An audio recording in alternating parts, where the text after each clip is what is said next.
Welcome to Raising the Bar, the podcast that pulls back the curtain on the country's most successful leaders and how they elevate their business and their teams. Please welcome our host, Alison DePauli.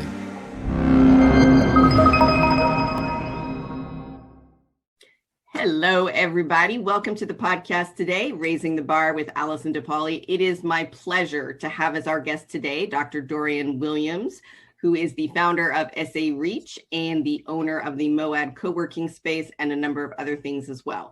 So I don't do the whole big introduction thing, but I think you're going to learn a ton of valuable things today. So thank you for being with us today. So glad to be here, Allison. Thank you so much, and all your listeners. You're getting a real treat anytime Allison does this. So, hey, we're excited to be on with you.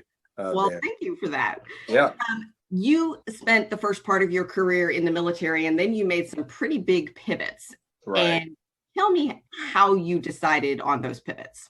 Right. Interesting, like Allison, the military was always a means to an end for my family. Now, strategically, we knew where else could you go? And you don't have to put anything in a pension. And at 40, I could retire, quotes, right? So for me, I always, even when I first went through the door and they shaved my head and gave me a pair of wings and said, go fly, I knew I always wanted to get back to the community.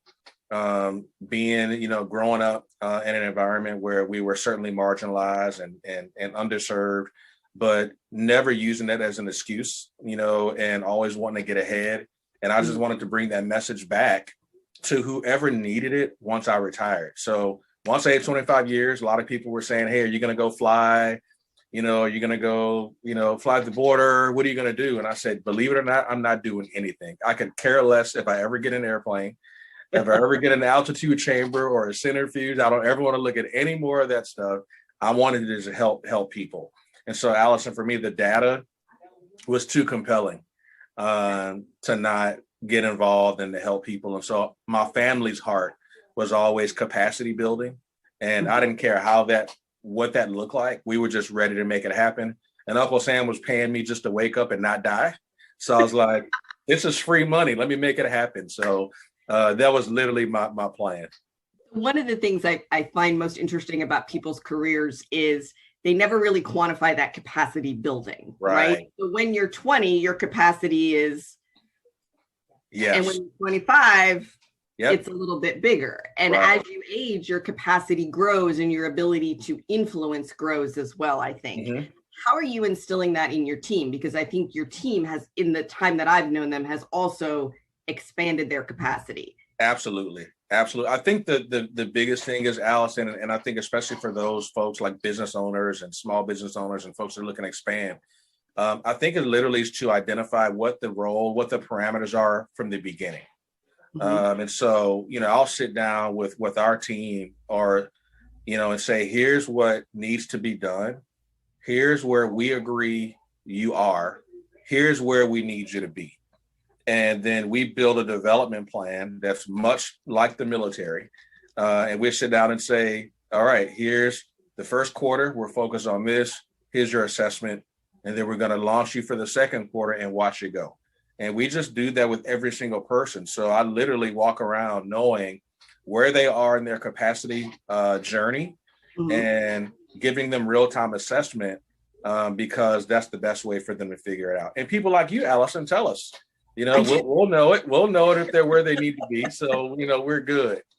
I have found it in my career that people are always appreciative of honest, fair, and kind assessment. Yes, absolutely. Yeah. It's funny because the military didn't teach me to be kind, right? That wasn't the goal. The goal was, we have terms like shut up and color. What did you say to me, son? These were standard language, right? But being a pastor also this whole time always kept me balanced, right? So I knew, yes, I was a lieutenant colonel. Yes, I commanded a bunch of people.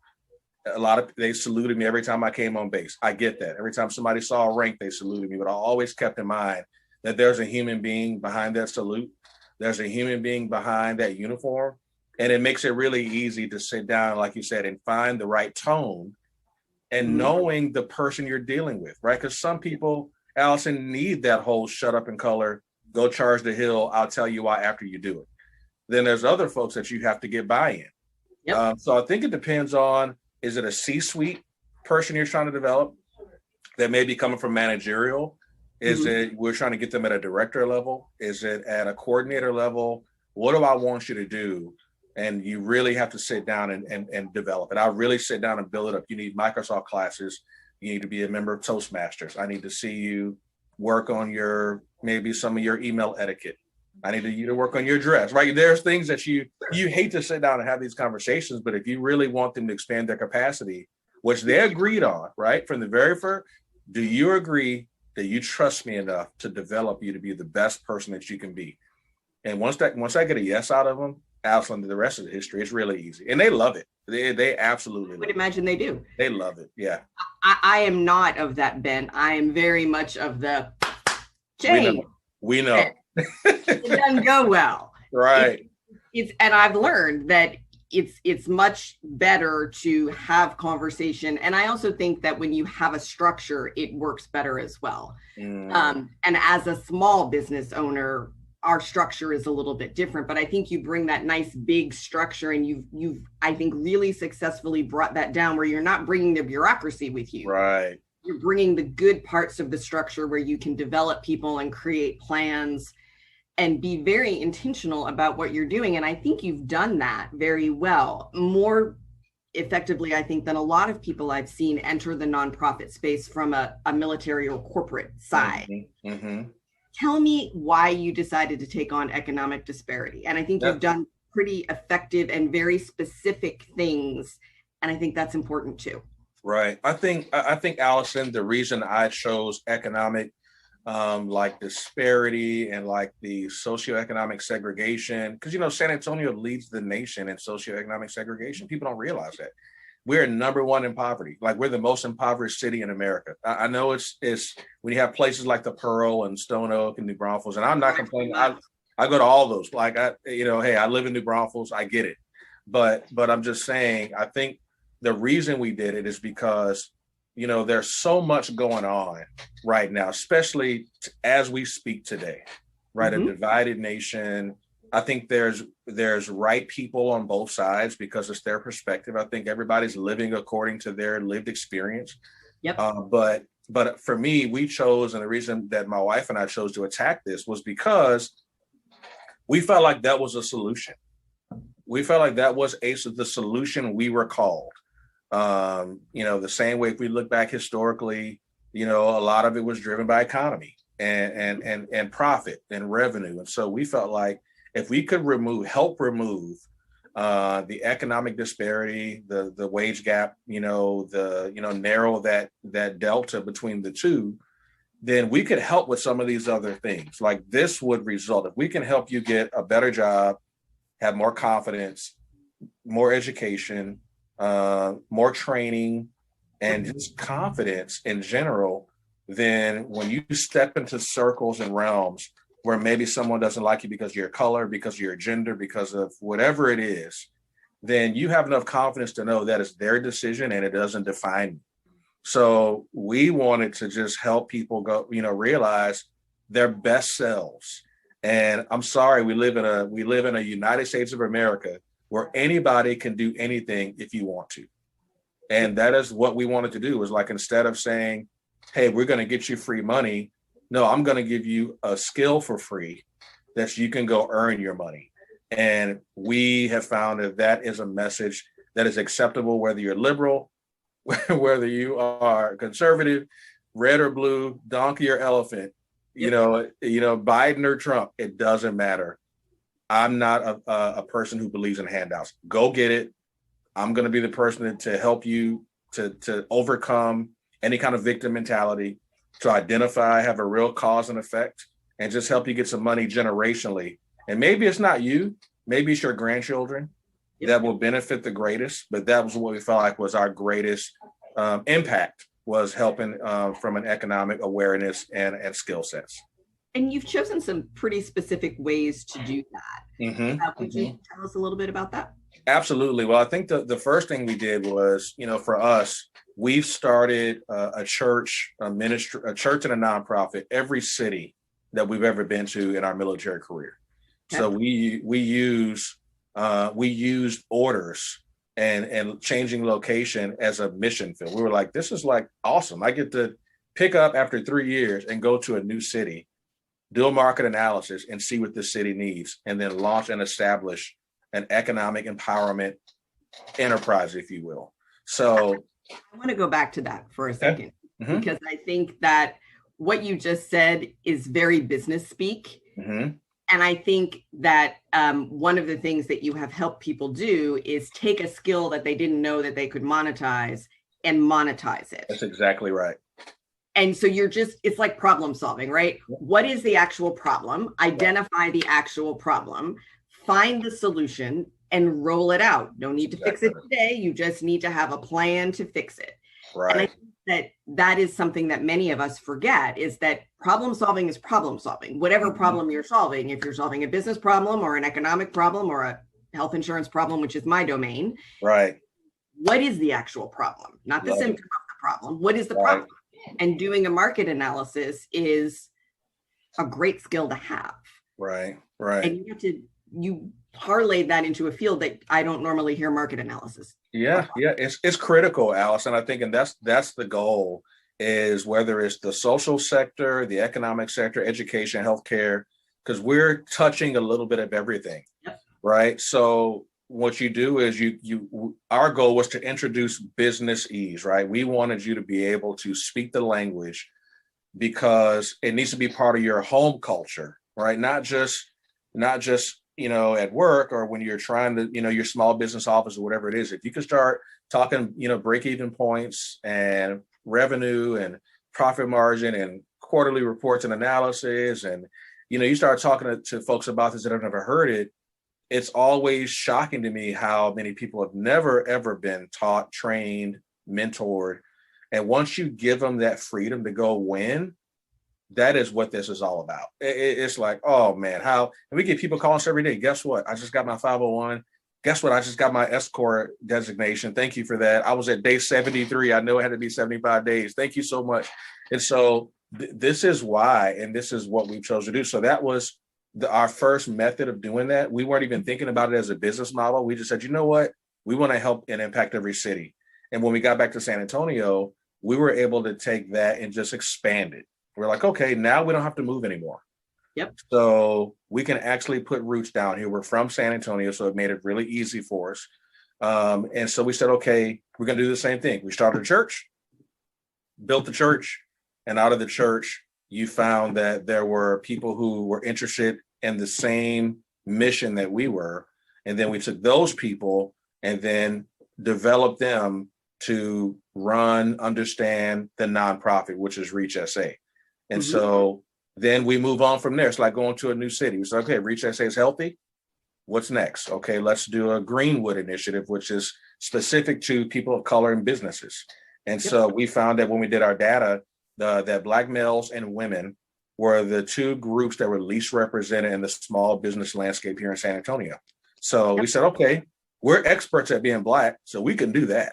Right. I don't have to go get a certification for that. Now, the women, my wife has that, but she's a sugar mama, so she's got her own stuff going on. So we just kind of put the round peg in the round hole, when it shows itself. And so, that was one of the things we did, was start the Greenwood Learning Center, which really encompasses everything, right, that we want to teach anybody that needs help. So we have people that come in and we set them up with literacy training. It depends, soft skills, essential skills. Yep. We help them start nonprofits, start their churches, start trusts. And we just are connectors and conveners. Like, hey, I got a lawyer who's going to help you. He's doing it pro bono. Here it is. We have an accountant. We have a CPA. Like, so when we have all these people in your group, in your network, it helps because these people don't have access to them. So Correct. We just provide access, and we just provide them access. Access is a big deal. And I think A huge deal. And I think, I've had several conversations with my father about learning to do things and whatever. He says, well, you just do it. And I'm like, well, how? And he's like, I don't know. You just do. Right. And that might have been okay when you were hauling scrap and collecting junk batteries. It may not be okay when you're in a C-suite environment. Exactly. Those skills, they're not taught in school. Right. So, that is a critical need, I think. Those soft skills, how to talk to people, what language to use. Right. Business owners, I think we struggle with that every day. Right. How to talk to people and convey your message in a way that another party, whatever the party is. Right. Yep. And being confident. I think that's confident in what you're saying. Yes. And having a goal in mind when you're having the conversation is, I don't know, I think that might be life-changing for folks. It's just like, you have an ask. Your whole life is as a nonprofit, you're chairman of the board. So if you don't go into a bank knowing you're going to have an ask, then you can't possibly do your job. It's not possible for you to do your job and not be ashamed, to be unapologetic about it. This is your sector. And so people because our cultures can be so different, right? We've allowed ourselves to become so different, being segregated people naturally. Like we just didn't help ourselves when you get in a multicultural environment. And now I don't know anything about your culture, Alice. You know anything about my culture. So if I say, "What's up, sis?" You're like, "Well, that's awfully unprofessional." Well, I didn't know that was unprofessional. Now I do. And it's okay. And so with the Greenwood, and now we're starting a new area, Reach Athletics, which is going to partner with the NFL. And we're getting ready to start a female flag football. Oh, I was so excited to see that. Oh, it's happening. And they're on board. I'll be in Vegas here in a couple of days to talk to them about it. But they just poured millions of dollars into the state of Texas, into UIL, for schools to stand up young ladies flag football teams to rival that of the boys. I think that is incredibly important, but I would love to hear why you think that's so important. I think it's important because, remember, we're so quick to talking about diversity, equity, and inclusion and like bringing everybody in. And we just start naturally at race, which I think can be, I understand that, especially being a person of color, being a Black man. I get it. That's the easy conversation. But the reality is I found I can't do anything about my color or yours. So I'm like, to me, it's a heart issue. And if you have an issue with me or I have an issue with you with my heart, then there are others. I have a part of my enterprise that I can help you deal with your heart, but this ain't it. Like, this is not it. So, I think for us, having a wife who was an amazing track and field athlete, but didn't have the support around her to get her where she needed to feel confident in life, not just on the track, but in life. I remember getting a full track and field scholarship and watching her, who was way smarter, way more attractive. She's the better version. But watching her stand in line at the bursar's office for 3 hours, watching her stand in line to get her schedule, fighting for classes. And here I am, just an idiot who can run fast. And I got my books, a credit card, an apartment, everything. It literally was waiting on me when I got there. And I thought, man, this is not fair. Any other time I probably would have thought about it. I said, I will never forget what it's like to see that and to have a mom who was abused, have a mom that wasn't given an opportunity, to walk outside of the labor wage realm. Yep. It matters to me. And I think by grabbing these young ladies and giving them the same lessons that some of us idiot boys figured out, like in football or track or basketball or whatever, like giving them that same, you're the team captain, here's a hoorah speech, overcoming adversity, dealing with, things that are more physical and going to require sweat, blood and tears. I would love to grab those young ladies because it works. It worked with my daughter. It's tried and true. She's an All-American. She's an amazing human being, straight A student. My son works for ESPN. And so we felt like we were great parents and making successful adults. And we felt like we wanted to share that. And so this is one of the ways we can do that, is like grabbing those young ladies and giving them the hoorah speech and watching them go graduate and do great things. By the way, they're talking about making an Olympic sport. And also getting this at the collegiate levels for flag football as well. So no more powder puff. It's going to be a real league. So so there's an example, Allison, of like, we just look for the equity problem. Yep. And we just provide a solution. And that's how we found ourselves in the grocery store sector, or like the healthcare. We just like, okay, this is a problem. We're going to find and raise and train somebody to go run that program, because we don't want to run it. We're going to build it, put you over it, and watch you fly. I think that is, most business owners think that about their businesses. Well, I'm going to solve this problem, but I'm not going to do this every day. Right. And I think it's so helpful to use those skills in the philanthropic world. I think sometimes the philanthropic world is very, we're just going to do this and it's going to be fine. And no, it's really not. Mm-hmm. And I think also you've done an incredible job of picking problems that you can provide a solution to. Right. You're not taking on the whole problem. You're taking on this problem in this zip code. Yep. That's exactly right. 5 zip codes. I mean, we have some incredibly poor zip codes in San Antonio. Right. Absolutely. And they're 5 miles from incredibly wealthy zip codes. Exactly. Exactly. And I think when you can provide opportunity, that's what people want. I don't think most people want a handout. I think they want an opportunity. They need to learn a skill. They want to learn a skill, and they want to run their own lives. Right. Agree. And I think in my industry, I think one of the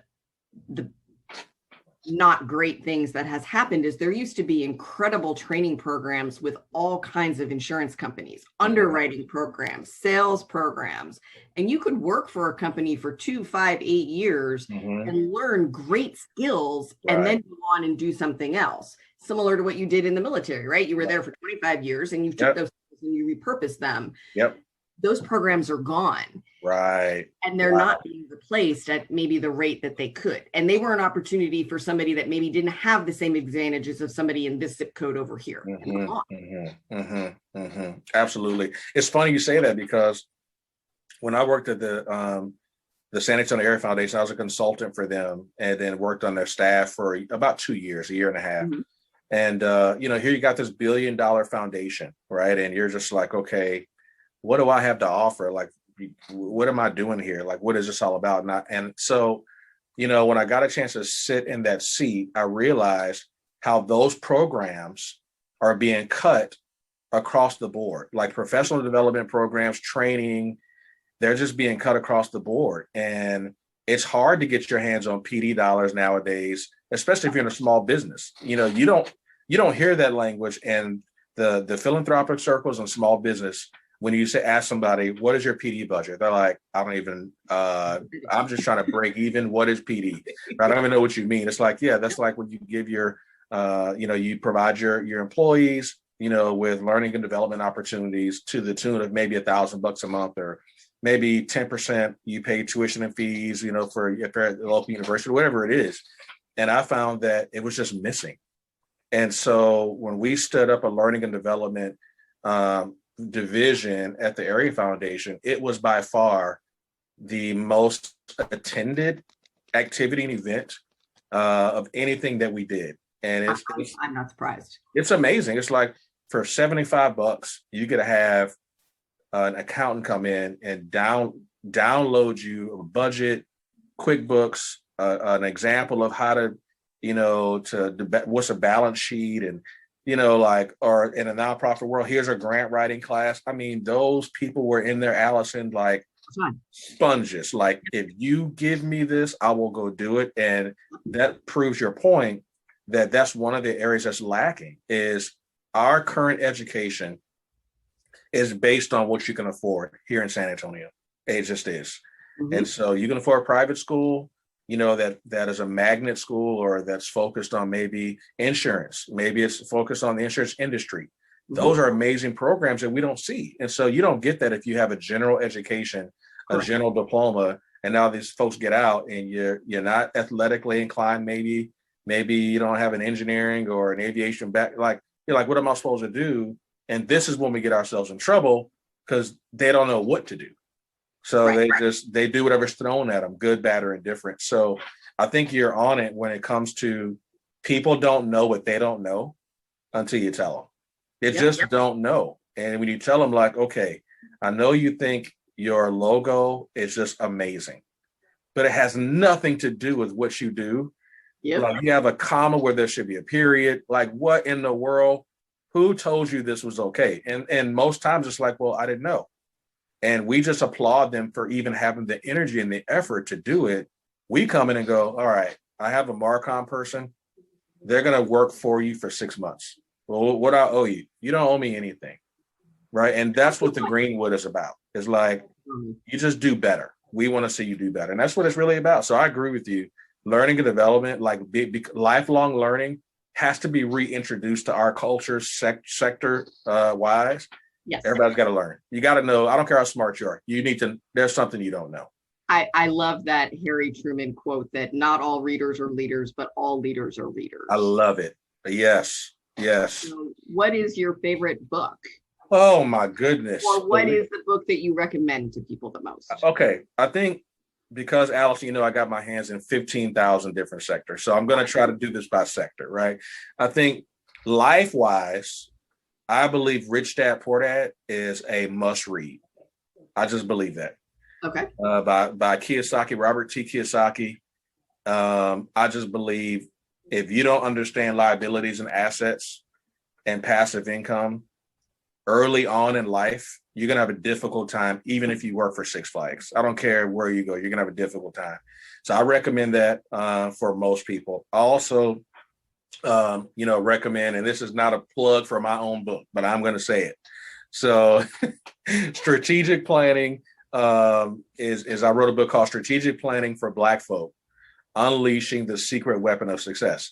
And Alice, I'm looking at you right now. You're obviously white. So, and I'm obviously Black. So I always have to break that down for people. It's like, listen, it's a book for everybody.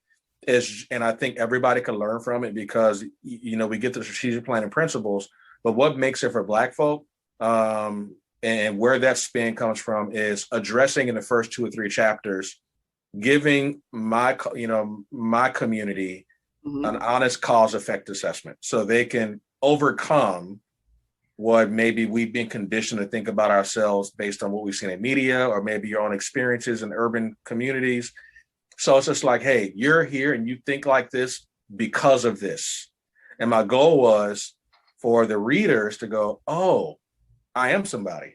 And for my non-Black folks that are reading going, oh, crap, I never thought about that before. Like, yeah, the last slave was 1947.